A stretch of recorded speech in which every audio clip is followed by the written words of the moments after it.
Hello, everyone, and welcome once again to a wonderful Wednesday webinar. Tonight we've got Green New Deal Rising, which to me are one of the young, up and coming, on the case campaigning groups. I've seen them do some epic actions, buttonholing and grabbing various politicians and really holding them to account about what they're doing and getting the videos out viral all around the internet. So Ben's kind of tell us a bit more about what they do and how we can all help each other. Over to you, Ben. Thanks so much for coming. Oh, thank you for having it. It's really good to be here and yeah, get to talk about Green Horizon. I'm one of the volunteers, and I've been organising with them for well, just over 2.5 years now, I think.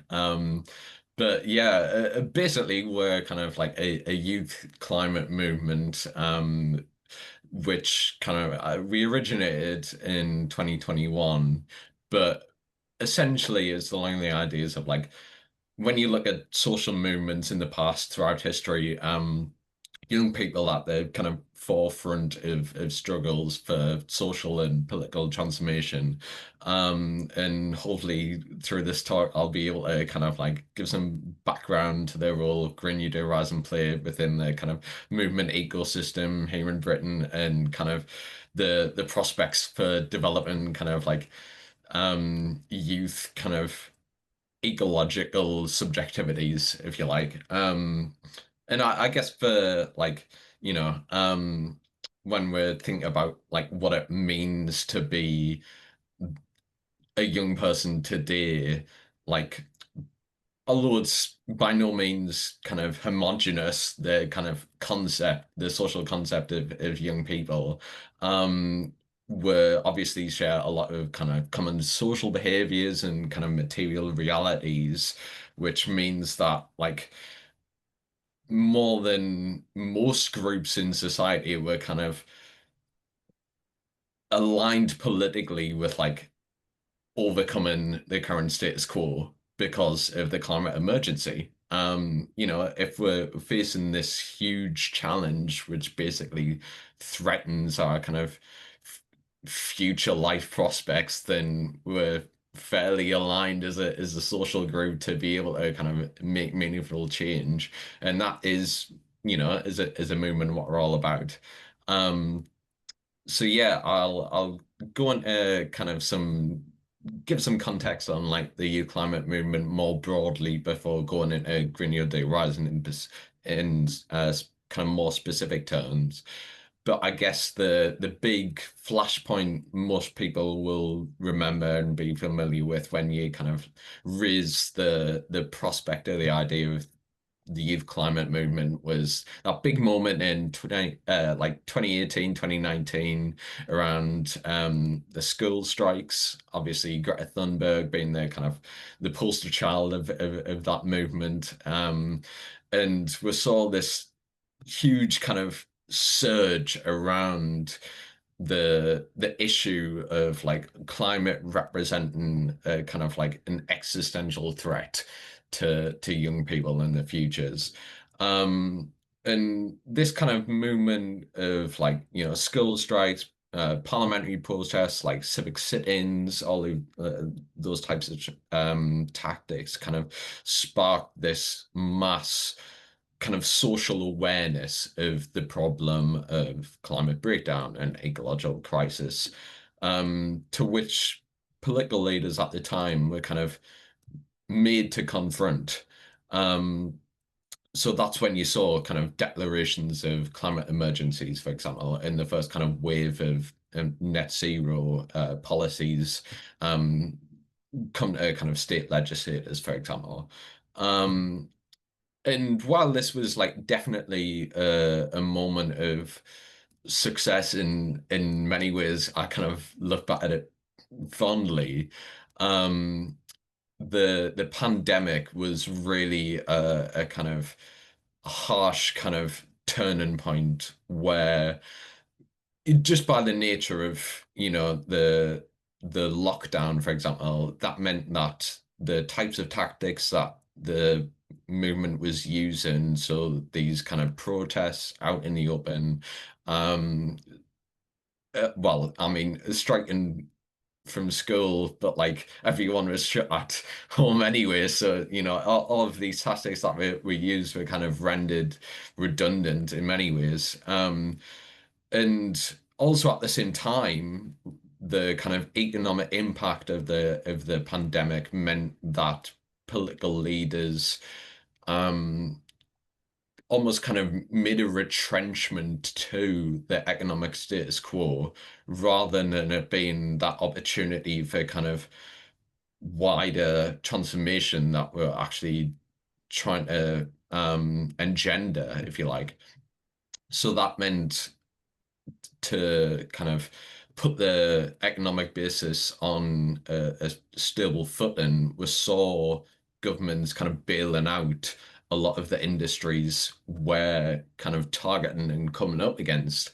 So that was obviously a moment at which we thought kind of like coming out of the lockdown around 2021, it was a moment where a lot of us here in Britain and, internationally as well, in the climate movement, were like, we need to take stock and kind of look at kind of what went well, what successes we did have, but most notably like what needed to change, and really that's where GNDR came about.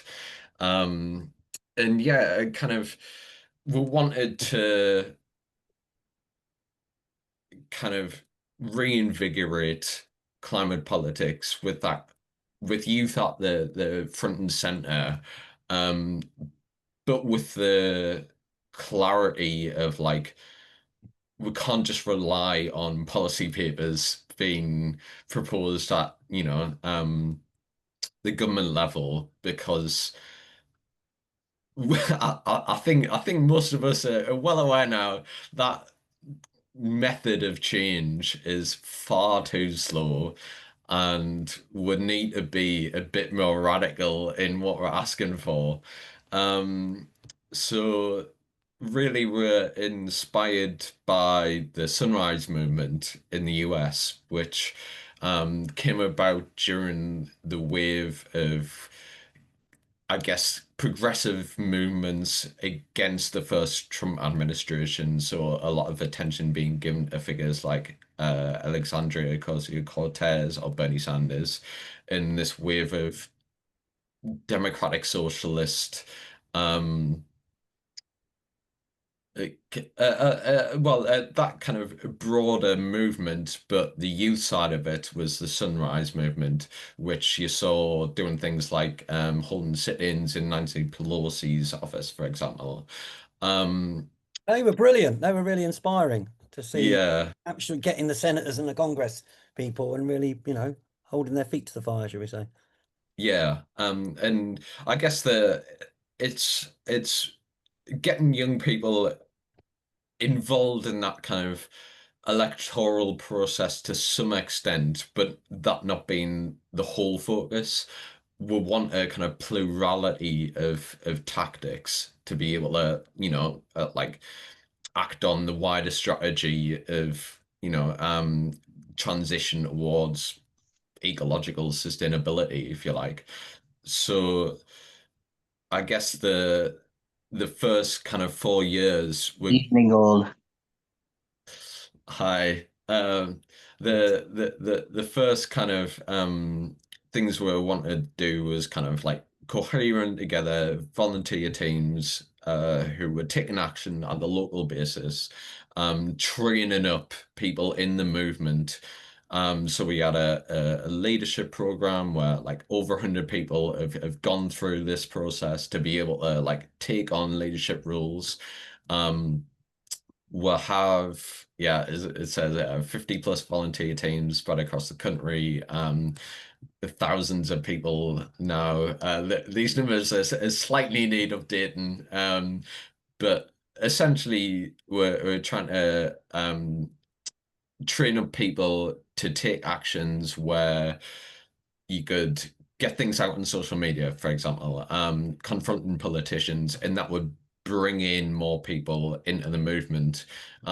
Because I guess, like it or not, a lot of young people do consume politics, if you like, through social media. And I guess I see my role as a volunteer leader as being like, how do you almost convert those people who will be passive observers into active participants?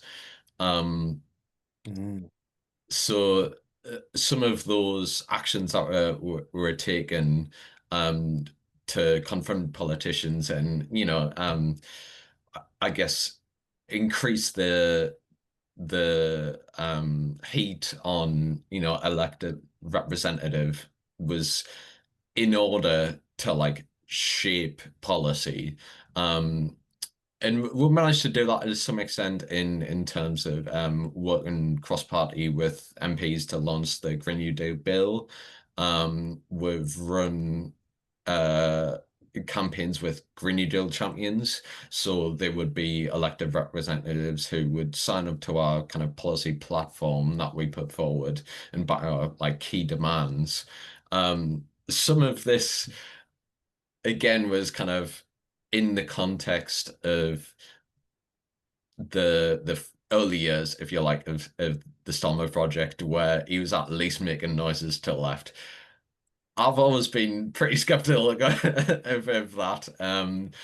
S- so but we're kind of we're working within the kind of the political landscape as it was at the time. But now given the kind of rise of the Green Party and the kind of the prospect at least of your party given a left alternative, we're open to working like across the left more broadly um, in whatever way we can.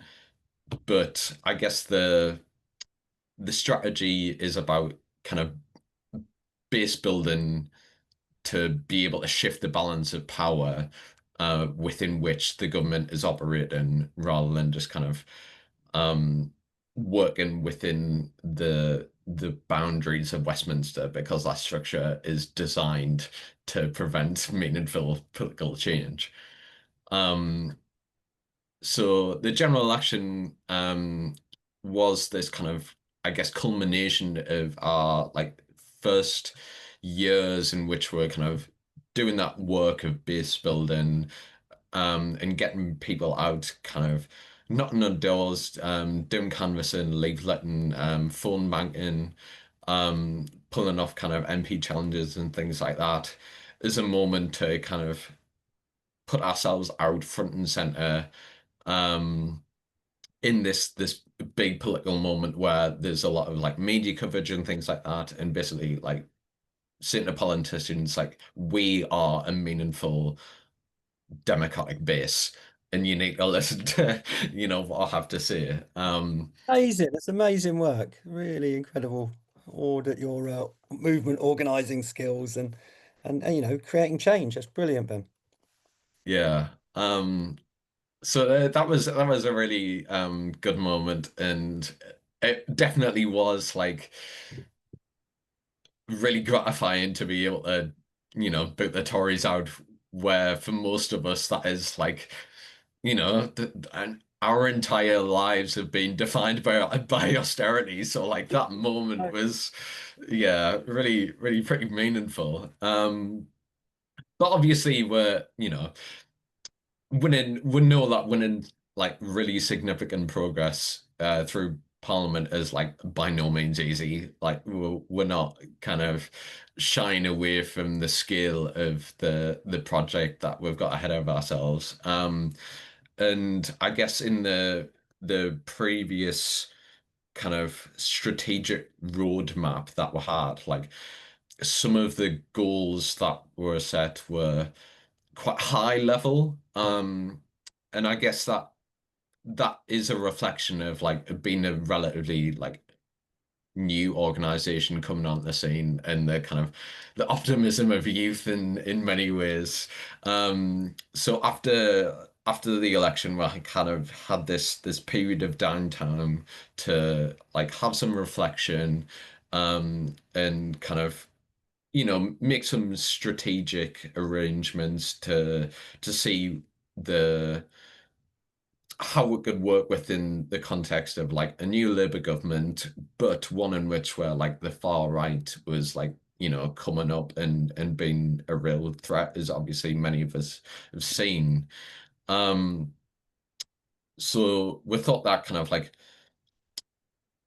shaping political opinion is like a goal familiar to the kind of like the surge of youth climate organizing, but like fundamental to this new direction that we're taking is like very much building on that like sustained movement, like social power, like people power, rather than relying on, yeah, as I say, kind of like government institutions. And like tactically, this strategy, we thought like the first steps of this would be around a wedge campaign. So this is basically where you try to shift the terms of public debate in your favor, and set up like a really clear demarcation of like who is for your movement and your demands and who is against on an issue which is like really salient in public terms and like a really important normative issue. Um, and I guess the flip side of this would be on the far right, you see that on the issue of migration. Um, and this is framed in a way that like the far right have been able to kind of capitalize this debate where they've been able to shift Labour into like some policy positions that previously would have just been deemed like just crazy, like some of the rhetoric coming out of the Home Secretary, for example, like you would think Reform were already in power, uh, despite it being a Labour government. But we wanted to do this from the left perspective, so we wanted to be the radical flank. Um, and yeah, like as I was saying, kind of the government have kind of promised this. They've run on this slogan of change, but what change there has been? Not very much at all. And if we don't fill this kind of political gap and organize, the right will absolutely do that. Farage will, fill that vacuum, and to a large extent, unfortunately, that is, the current direction of travel. Um, And also, he's 92% apparently of Reform's funding comes from fossil fuel companies. So we know exactly what he's going to be campaigning for. Oh, you're gonna head it. You're spoiling all of the things I've got to know. But no, Sorry. yeah, no, That yeah, helped. Okay. absolutely right. I'm sure people on this call would be like more than familiar as well. But yeah, we're kind of wanted to create a similar risk at the ballot box that Labour are facing from reform, but obviously to the left, like in favor of the Greens, in favor of the real party, by changing the political weather, the grounds on which the government is operating. Um, so yeah, this is some of which I've already been through, but like a wedge campaign was the first step in order to enact the strategy in a way that we can kind of disrupt the normal public narrative, like activate our base, and then deploy that active base at certain political moments um, during, upcoming elections. Um, and this is the wedge campaign we decided on, Pay Up, which was launched in spring 2025, basically demanding that kind of the super rich and the oligopolies that would kind of live under these big corporations finally pay some like recompense for the kind of destruction they've wrought on our societies, not just the climate crisis, but the kind of the breakdown of the overall social contract. Um, and for politicians to actually like take the position of like, are you on our side? Are you on the side of the 1%? Um, and these are some of the things we got up to. Um, so the first phase, which you can kind of see on the screen, is basically trying to highlight some of the primary beneficiaries of the like current Broughton system. So we did sit outs outside of private members clubs, where instead of members clubs, we're saying why can't we have youth clubs? And I think it's like I think it's sad. Like I was probably one of the only people like in this movement to like grow up and go to a youth club where I live. And to me that was just like a normal thing to do. But like interacting with other people in the movement, I was like, you didn't have that same experience. And that was basically because of like, the impact of austerity in a lot of places. Like, well, I should say it, like I'm based in Sunderland, and the only reason I could go to a youth club um where I live was because the property prices around here are low enough for places, youth clubs and things like that, to still be able to afford the rent. Other people in Manchester, in Liverpool, Bristol, Brighton, London didn't have access to these kind of third spaces in these areas because guess what? Wealth extraction. The kind of property landlords basically, after the financial crisis, like, basing the kind of wealth holdings around property. Um, so yeah, that was one of the things we did. We also did sit outs and actions outside of Reform's headquarters. So in the bottom right-hand corner, you might be able to see um, the Nick Candy. We highlighted him as one of Reform's main financial backers. And where did he make his money? In property, luxury property development. So that, is very telling. Um, but essentially all of this was to kind of activate some of our local groups and get them out and about in their local communities, talking to people in public and like getting that engagement. Um, and all of this was in the run up to an action outside of the Treasury, which we took just the other week, um, around Rachel Reeves. Obviously, the autumn budget is coming up soon, and we're framing it as like the decision to tax the super rich in a meaningful way.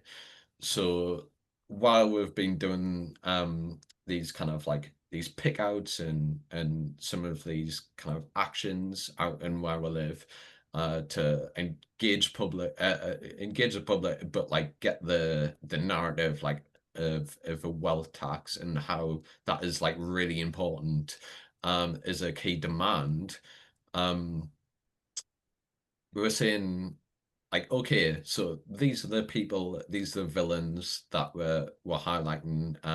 So people like Nick Handy, Jim Ratcliffe, who's the INEOS founder, of this big petrochemicals company. Um, Mike Ashley from Sports Direct was another one. But okay, so these billionaires are the ones profiting from the system, but politicians like Rachel Reeves are the ones who enable the system to reproduce itself. Um, so it's putting her in a position of authority, in which rather than saying like, oh well, we can't be too radical because of fiscal rules and the bond markets and all of these disciplining mechanisms of capital. Um, we're basically confronting that head on and saying that is just a complete lie, and exposing that for the lie it is in public. So yeah, this was the big action that we took just the other week. And basically we'll continue on this call for the wealth tax up until the budget. Um, and we'll see how radical this budget really is. And you know, I'm not hoping for anything, too out of this world because I think we know where this Labour government really stands.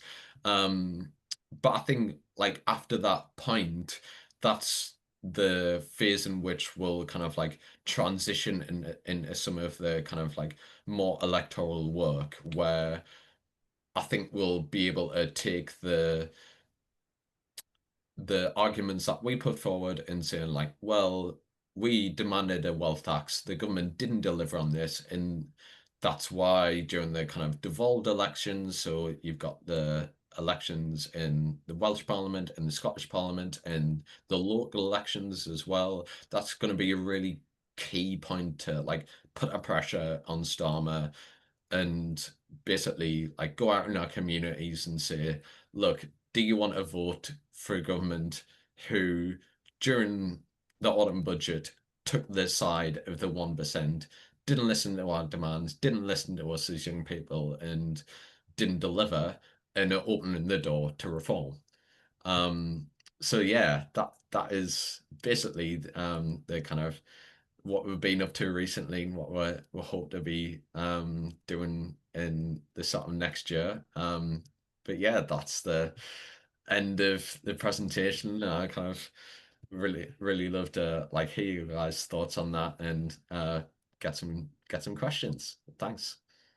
Brilliant. Oh, thank you so much for laying that all out. That's really, really powerful to hear, next generation coming on strong, as we say. Um, so folks, I'll probably say a little bit there, but if you've got a question, you want to get one ready, try and make them focused and succinct, think about what you want to say, but sorry, succinct means short, campaign for plain English. So down the bottom, you can stick a hand up. There is a react button down the bottom there. And maybe if you stop sharing your screen, Ben, we can then see who's put a hand up, one, two, three, or whatever it is. So just to say, I think that is such a well-organized campaign. Incredible numbers there on how many youth and volunteer groups that you've got organized, and you're really hardcore strategic thinking about how you create change, and that's what's really, really needed. I was really impressed with some of the actions. I think it was maybe Ed Miliband and a few other people I saw that Preeti Patel, I think you did one where you're in the room there or you're following them from one conferencing to the other, just one or two hard questions, and and there we see from your presentation that actually has led to change. It's led to them admitting things on camera that have gone on to change policy. So never doubt, folks, that direct action gets results, non-violent direct action gets results, and campaign and community organizing. That's absolutely brilliant, Ben. Thank you so much for sharing that. So folks, if anyone else has got a question, a comment, a feedback, what you thought about tonight, down the bottom there's the little heart shape icon, and you can stick a hand up there and ask a question if you need, or give comment or feedback. Noah Barlow, first up on the University Challenge. Noah, over to you. You have to unmute everyone when you come on. Noah, unmute. Sorry, it wasn't, for some reason it wasn't working. Just curious what the relationship between Green New Deal Rising and the Young Greens is then. Um, yeah, I guess so we've been open to working with essentially any kind of politicians who agree to our agenda. And that's where the kind of the Green New Deal champions came in. But the Young Greens has definitely been a key site for us to kind of engage with, young people in particular and kind of bring them into a movement outside of I guess Young Greens is um it's quite unusual in the extent that well I've been involved with the Young Greens since well basically since I got kicked out of Labour so like around about the time Starmer came to power and while like throughout that time, um, there was more people involved in the climate movement outside of kind of electoral organizing. And I think this is like the leadership of Zach Polanski. You've seen the memberships just like go through the roof. Um, and I guess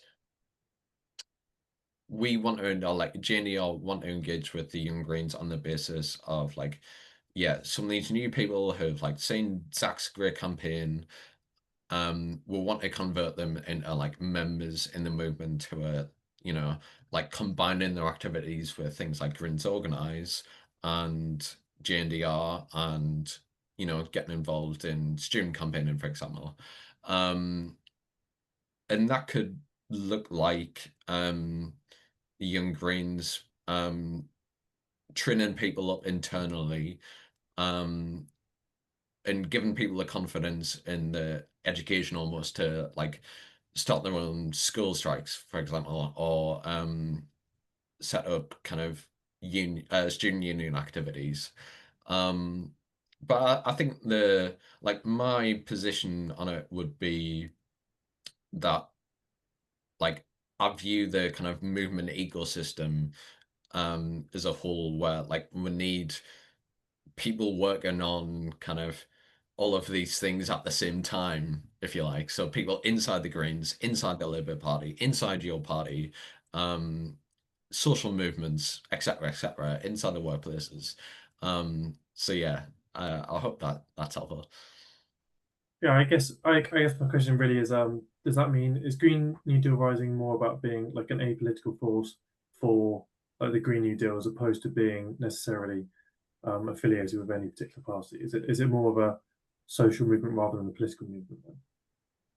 So yeah, I guess we would classify ourselves as a social movement, and that's essentially on the basis of like, well, kind of similar to Sunrise, where they definitely helped figures like AOC and Bernie Sanders like get prominence, but it's very much on the basis of like um where we align with politicians, um and feel that we can work together on certain things, but we're not going to be like entirely beholden to them.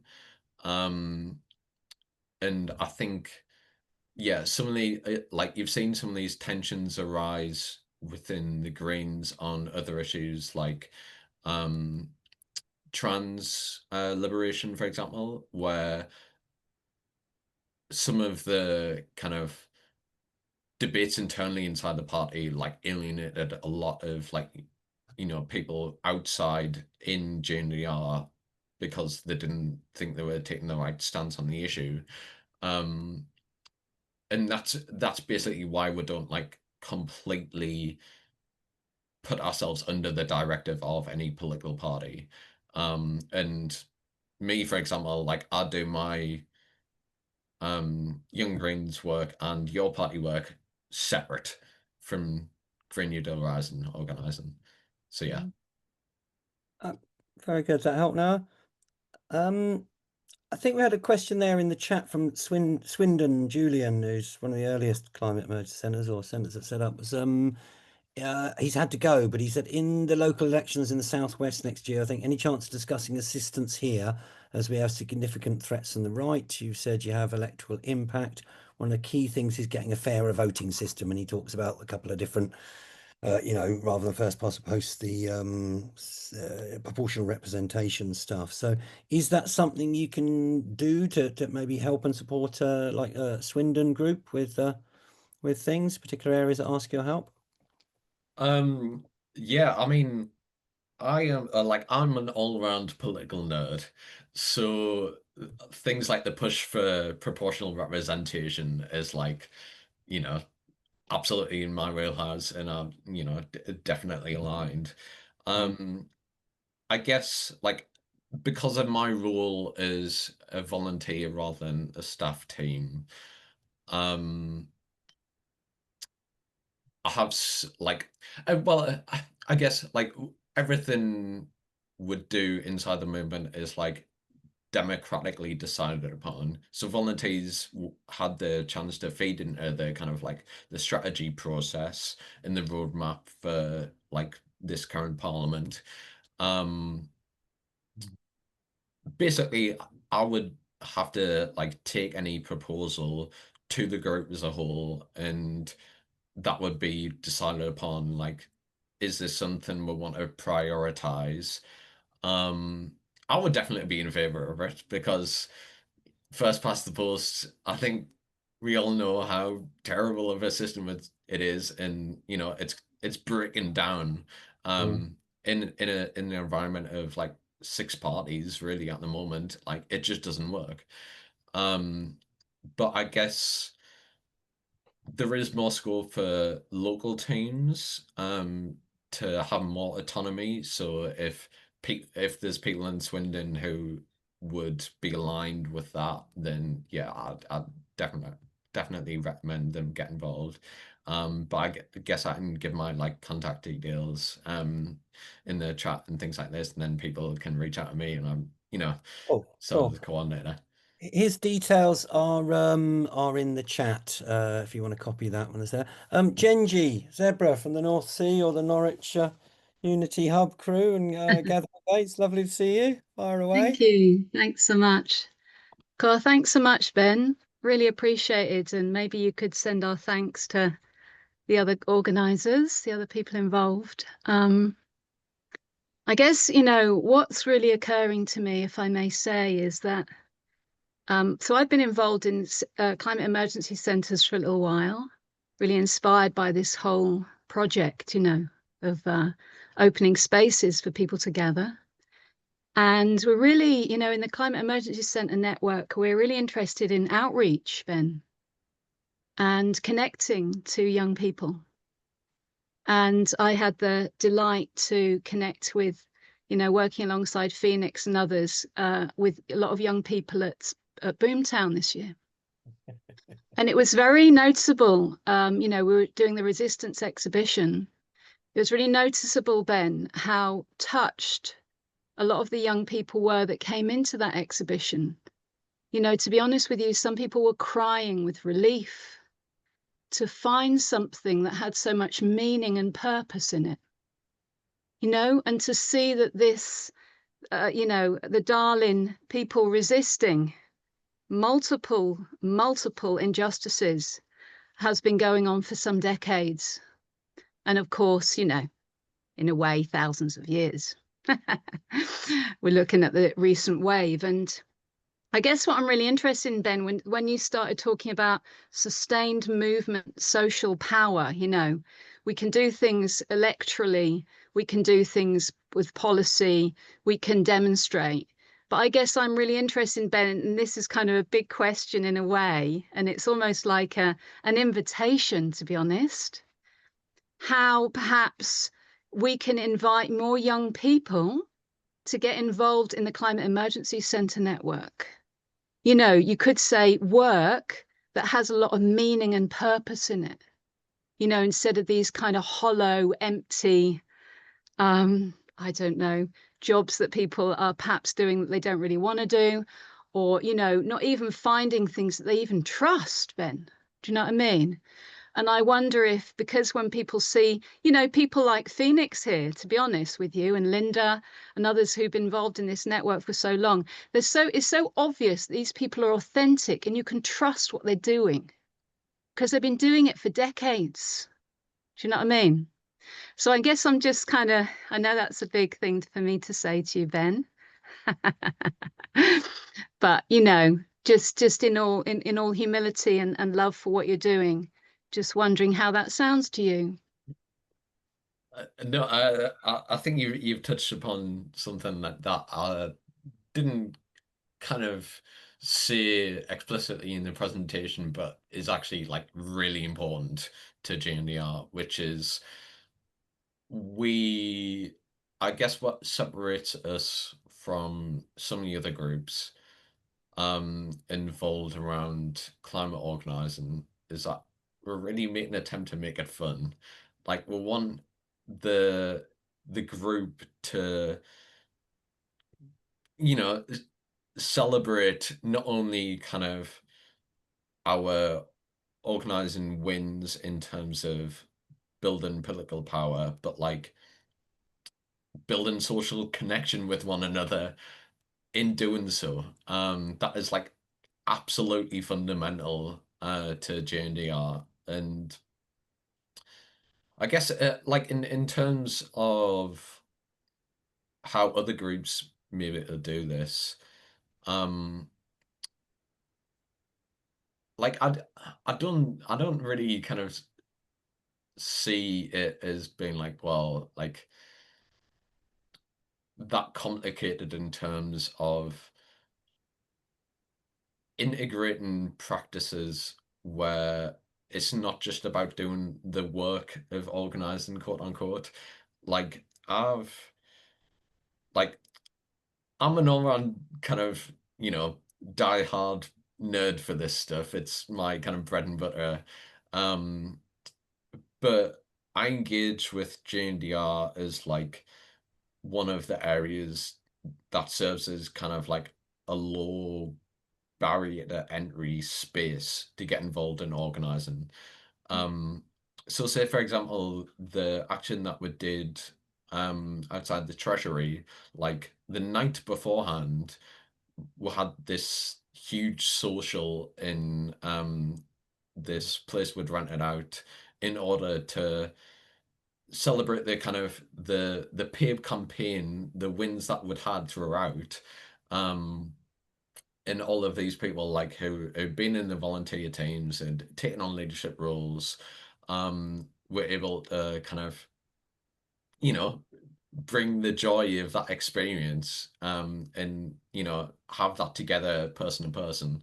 Um, and I think that is, yeah, it's one of those things where like how can you get people engaged in a way that is like it recognizes the scale of what we're up against, but it isn't that kind of climate doomerism type of thing. I think that is what young people respond to in a way, because if you look at things on social media, for example, that can be like, you know, like seeing the kind of catastrophic damages of like fire and floods and whatever can be demobilizing, and we Yeah. want to do the exact opposite. And how you do that is getting people off off the phones and doing things in person. So yeah, that is a really key thing that I think GNDR do. Wow, I think Thank you so much, Ben. Yeah, Ben, I really love how you take your time to say what you want to say, So I just really want to thank you for that. And it's such helpful insight, isn't it, Phoenix? It's such helpful insight. Celebrating together, getting together before the thing you're going to do to celebrate, what's happened so far, getting together in person. So, it, sorry, Phoenix, to you. brilliant, Genji and Ben, and just the intergenerational learning there. I've been activist 35 years, but I've learned a lot from Ben tonight and from Green New Deal Rising's processes and things, and I hope we all have. So, by all means, stick your hand up for any final comments or questions, anything. But just a little bit from Phoenix there while we wait if any others want to pop up. But like, um, it's really important. I'm old, Reclaim the Streets, 90s, road protest, tree protests. That's where I came in, and running community centres a bit before that. And party and protest was a theme in the 90s. And yes, sometimes we do a party and then we go on an action the next day, but I love that thing of coming together and celebrating your wins and going the next day to do an action when 300 people will come for a party, and you can get 30, 50 or 100 or 150 of those people to come and go and sit outside some department somewhere or gates or whatever it is. The intergenerational learning, I'm quite in awe, of more recent movements. I mean, some of them have got more funding and than others, but your way of organizing there, where you had 50 volunteer groups and you had all these different groups and campaigns, and that was phenomenal. And obviously someone's got some funding to kick that off, but that is really inspiring, and I wish more of us can learn. And just, the last few bits there on, I'm very anti the doom scenarios. I'm a realist, and I believe, tell the climate truth about how bad it is, but I'm a survivalist and a cooperationist, and I know that we need to give people hope. And we need to tell people that there are thousands of projects, people, and solutions all over the world working on these things and working together and taking action and building community spaces and permaculture, whatever it is. And if you sit on the phone all day and you doom scroll, I mean, just that one from you there is, get people away from their phones and get them into some social situations. Let's talk about how we feel, and let's use that to take some action. So, that's brilliant. Any others out there who want to ask a question, a comment, a feedback? You can always pop it in the chat if you want as well.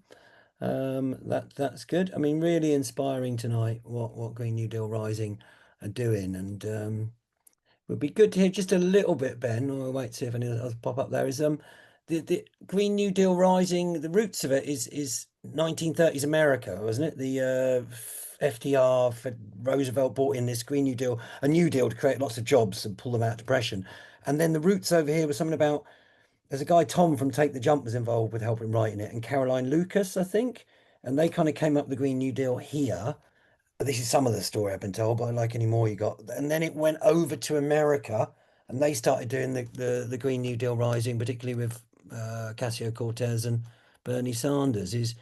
It's amazing how we influence each other, Is that Yeah. the roots of it? And what do we hope to achieve with what is the Green New Deal? If you could sum it up for people in a short form, getting more green transition jobs. What's over? Yeah, I guess so. The New Deal, obviously, you're referring to as FDR's kind of big social program of basically responding to the Great Depression in the 1930s, and that involved things like, a huge scale of public works around infrastructure. And so that would be one element where there is a certain amount of resonance with how we adapt to, you know, uh, climate change.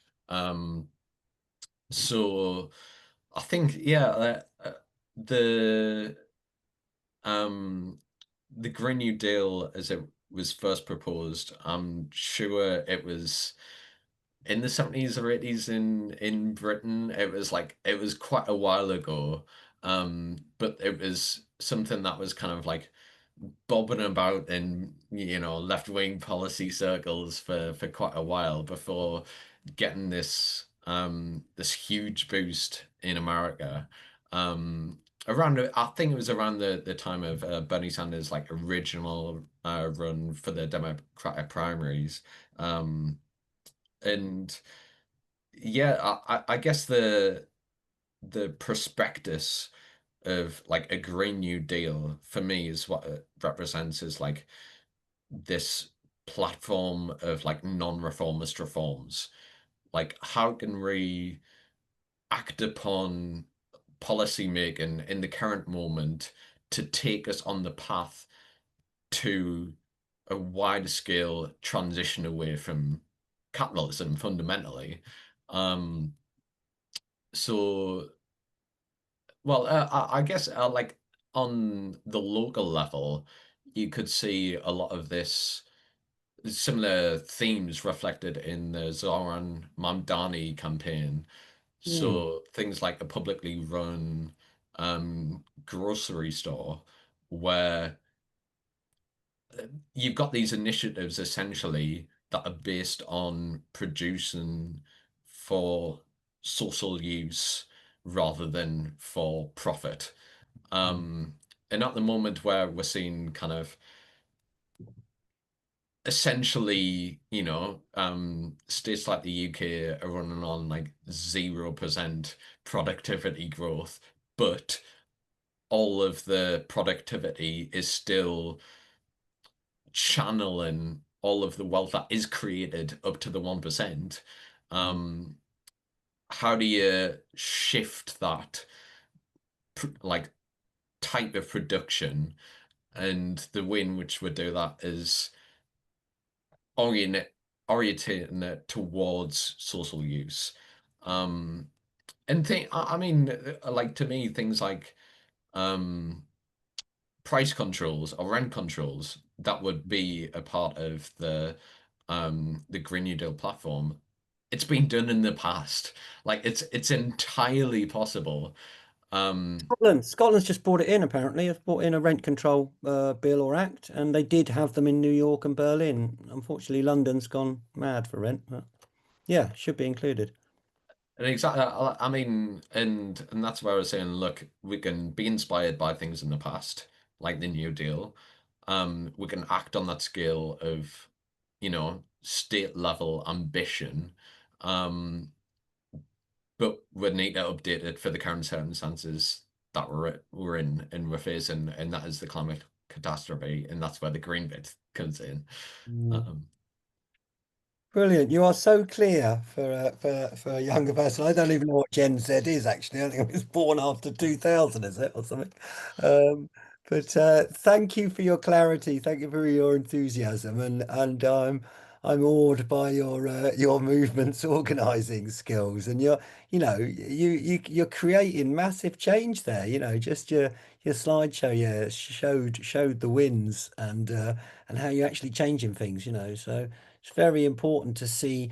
We do an exhibition called Resistance that Jen referred to, and we take it around the festivals and some cities and towns. It's about 40 years of protest and social change movements, but it's to show that we stand on the shoulders of giants. We are only here with these movements now because of the Greenham Common women and the tree protesters and road protesters and reclaim the streets of the 90s and the anti-war protesters and the climate campers and the Occupy movement and anti-fracking movement, reclaim the power into Extinction Rebellion into Youth Strike for Climate, and one last question there, I think, unless anyone wants to chip in or the back a comment in was, how parallel were you to XR setting up Green New Deal Rising? Did you set up at similar times? Did some people from one come out of the other? I mean, both are a very higher level strategic campaigning, organizing, strategizing. How do we create change? And I saw some of that within your presentation.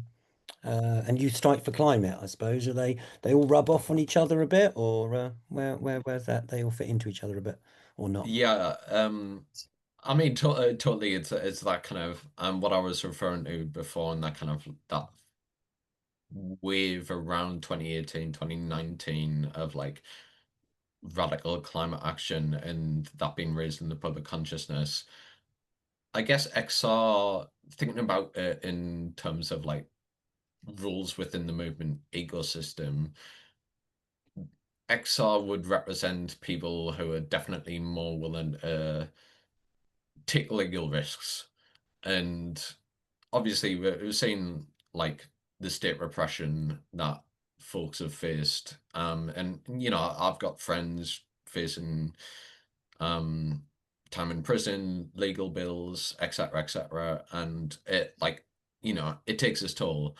But they definitely represent uh I guess an important part of like the radical flank in terms of the work they do complements us in terms of, I guess, non-arrestable actions, peaceful protests, as being more socially acceptable and, but obviously work in conjunction with one another. I guess Green New Deal Rising would be about training up. We do a lot of focus on like 16 to 21-year olds. So obviously that has its own kind of legal considerations and things like that. But we're trying to like introduce them to movement organizing in general. And I guess for a lot of people, if they're like thrown in at the deep end with XR, that can be quite scary and intimidating. And that is understandable. So we're kind of like an entry level alternative. Cool. It's good to work on all levels and show people a range of options. It's not just about being arrested. It's about, as we said years ago, and things, making the tea, doing the transport, doing the social media, doing the leaflets, doing It's important to have all these things supporting each other. And I was at a meeting a little while ago. Chris Church from Old UNED UK organised, and there's all these older groups from like 50-year-old campaigners from Friends of the Earth and Jonathan Porritt and all that, and transport campaigners. And what they said was, in some ways, the direct action groups, the road protest and the Reclaim the Streets lot in the 90s, they helped us as Friends of the Earth and the other NGO campaigners to be able to push the agenda with the government to say, look, these protests are going on. You should be talking to us and trying to change policy because look how many people are protesting, kind of thing. So trying all tactics is great, you know, and really inspired by you, Ben. That's brilliant. Let's keep in touch and try and get some trainings into some of the climate emergency centres again. And look, one last bit, then I'll bang over to Jen G. We're on to just a little bit past what Jen wants to say, but Thank just you. before there was a big kind of protest around the Mark Duggan thing. Some of the youth club came to me from Camden, Kentish Town, Mile Manor, and MC Angel, and she said, all my young people, this is 3 weeks before the Mark Duggan stuff went off, said all of our young people are really upset. They've closed 8 community centres in Tottenham, youth centres, community centres, art centres, without telling anyone. And they just turned up for their music class, their hip hop class, or whatever it was, and they just padlocked these youth centres. So that really moved me, what you said earlier about, you know, so many of your youth, other youth have didn't have a youth centre, you know. Genji, finals, and then we'll come over to Ben, Yeah. final summer, and thank you very much. Jen, then Ben. Sure, yeah. I'm just coming back to a comment you also made, Ben, a little while ago about low barrier to entry space, you know? Could you just say a little bit more about that? Because that issue has always interested me.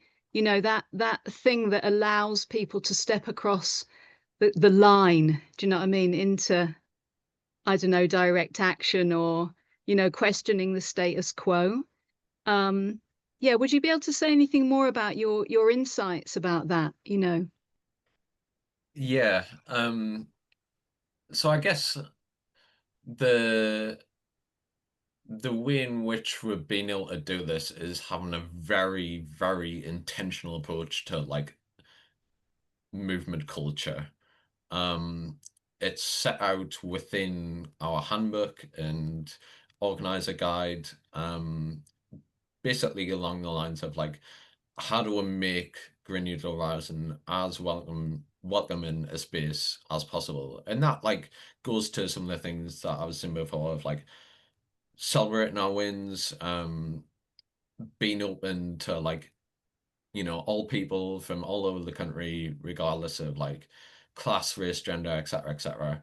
Um, but also having, I think the the ways in which we organize are based around like empowering people who join the movement. So there isn't a kind of hierarchy in terms of like whatever the staff say goes, you know. And that's kind of reflected in the fact that like, you know, I'm purely a volunteer, and they've allowed me the responsibility to, you know, go in a public setting and speak to, you know, what I value and believe about the movement. Um, but in terms of concrete things like the peer campaign that was designed and led in all aspects from people who are like new to the movement. We brought them in and said, look, what do you want to do? What do you care about? Like, you know, you've taken the first step of saying like, um, we are willing to get involved about, you know, the issues facing the country and the climate crisis and things like that. But we'll want to hear from you because, you know, you offer this new perspective to us. And working together on that campaign was really good. And we've been able, and that's how you train up people who are new to the movement as well.